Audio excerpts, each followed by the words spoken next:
9 divided by 9 equals 1. 18 divided by 9 equals 2. This leaves us with 6 times 2 here. 6 times 2 is 12. And 24 divided by 12 equals 2. But this answer is not right, because according to the order of operations, we must solve parentheses, then exponents, then multiplication and division, and finally addition and subtraction.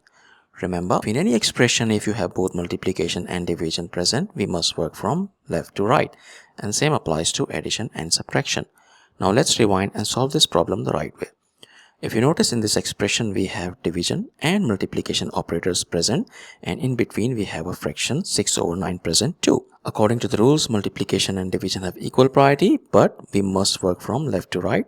So we must solve this division first. Now there is a fraction involved here, so easiest thing to do here is to apply KCF rule: keep, change and flip. Keep means we keep 24 as it is. Change means we change the division operator to multiplication. And flip means we flip 6/9 as 9/6, and then we have times 18 present from the original expression. Now if you notice here, we have two multiplication operators present. Again, we just need to work from left to right, so we need to solve this part first.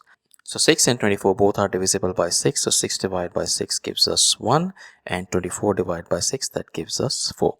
So our expression simplifies to 4 times 9 times 18. So to simplify it further, 4 times 9 equals 36, and 36 times 18 equals 648, which is the final and correct answer to this problem. Thank you for watching. Please like the video, comment your answers and subscribe to our channel.